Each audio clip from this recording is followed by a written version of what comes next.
Right, breakfast time. If you haven't seen one of these yet, or you haven't even purchased one, you're missing out big style. The old Diablo. Remember the old Breville home sandwich toasters? Just a little device. 2 slices of bread there, grated cheese, some beans. Just put that bread on the top, and then you basically close the actual Diablo like a book. Trim the excess bread off. You can either feed it to the wildfowl or do what I do, straighten the old trapdoor and make that my starter from your breakfast. And on a low heat, I don't know, it takes about 5 or 6 minutes. Just gently turn it over, and you've got a perfect toasty, which when the finished product comes out, I'll show you. It's a non-stick material it's made from, so there's no need for any cooking oil. And the choice of fillings is just, you know, you can use your imagination. I know people have used sweet ones to make desserts, chocolate spread, Nutella.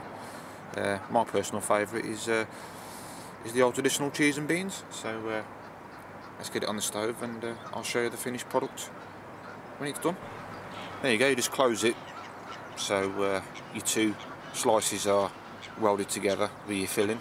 Just trim off the excess, and as I say, on a nice low heat on my Coleman, and just turn it over either side. Takes about 5 or 6 minutes, and you've got a perfect toasty. And there we have it, folks. Took me a matter of minutes. Lovely cheese and beans toasty. A little bit burnt around the edges. To be quite honest with you, it's not really the ideal thing to use on a Coleman stove. I have used it on a little gas stove which I've got for my short sessions, and that seems to be perfect for the job. But if you fancy something different, pop online and purchase our Diablo. Got mine from Amazon for about, what, I don't know, about £17–18. Shop about, you can pick them up really cheap. Great little thing. Perfect for the short session carp angler.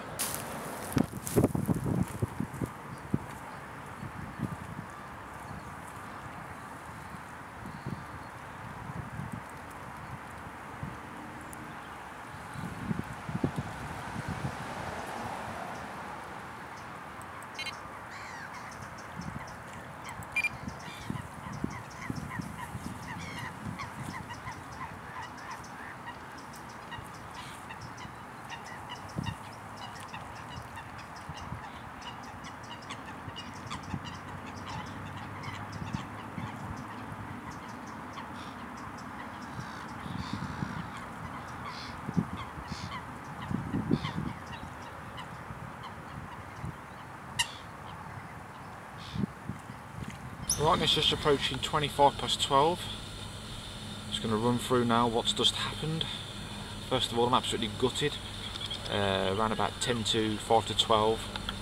I was just debating putting the kettle on again, and the left-hand rod on the 2-rod setup. The bird activity, which has been giving me grief for most of the morning.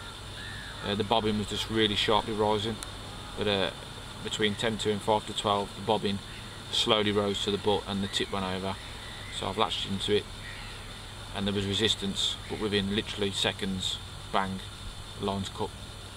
Now clearly you can see it in the margin, obviously not from where I'm filming, but if you go to the water's edge you can see swan mussels, and I believe there's a lot of zebra mussels in here, and there is 1 or 2 scaffolding poles in the margin, because I think the water level is quite high. I'd imagine it's quite lower in the summer, but either way I've had a bite, and it's all gone peak tongue within in a matter of seconds, so absolutely gutted. But it was at the same range that Nick's fishing, and I've had a bite, so that's a plus. But yeah, gutted, because I don't think you get many chances on here.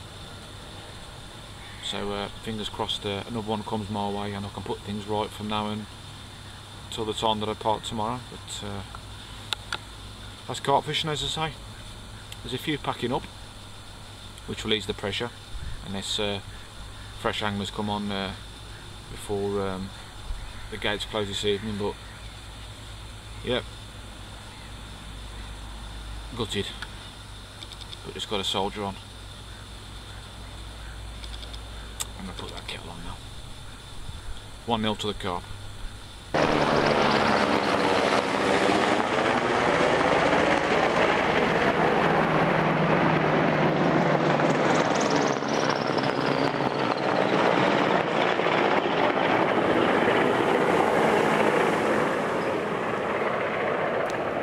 Right then, just approaching 3:15.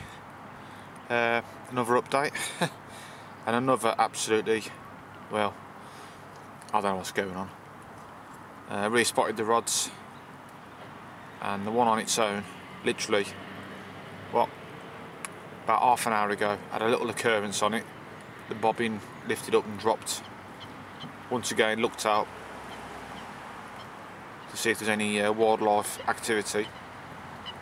There was a few coots, but they were nowhere in my area, so I've just left it like. Been watching the water like a hawk. I have not took my eyes off this water, just looking for signs, anything. And 20 minutes later, this rod's ripped off. I pulled into it, and I thought I felt some resistance, and then I've just brought the rig back in, totally intact. Checked all the line, no nicks in it at all. And that was on one of the new baits from Nash. Even though I make my own bait, I'm a big fan of Nash tackle and Nash bait. Always like to sample one of their bait products on the third rod, and this year the choice is the Key, in conjunction with the Tangy Terrors, which Nash make for angling direct. These are the pastel pop-ups. I've got some bottom baits with me, but not going to be using them this session because I've decided just to use single up baits. Various colours in there, and the one I had the take on, or the rip roaring run, or whatever happened, was on a washed out orange, and I've been glugging these for well over a fortnight with the liquid bait soak. You can add as much as you want to that stuff. Sorry, you can add as much as you want of that stuff to your freebies, your bottom baits. Here comes Mr. Swan to cause some havoc. You just can't overdo it. Going back to the baits, fantastic stuff, PVA friendly. So pop into your local tackle shop and have a look at this stuff, because it's quality stuff. One of the baits I brought out, the Key. They do TG Active and 4G Squid, which I believe is a new take on the well-renowned Scopex Squid and Monster Squid. Bit of a combo that is, but my choice is the Key, and I'll be continuing to use my CM1 and CM2 boilies on the other two rods for the duration of 2015. But yeah, a real puzzler. I'm absolutely miffed. I thought that was my second chance, and something's happened, but I can't quite put my finger on that one, folks. So back to the drawing board. Well, you can tell it's Friday. The old bucket's just been dropped behind the swim.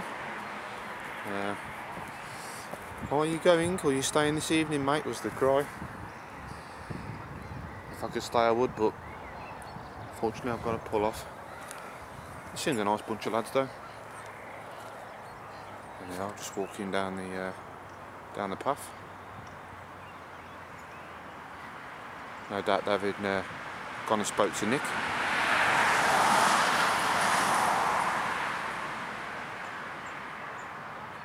So it's pretty busy, this place, and it seems to get busy, or be busy, all throughout the year.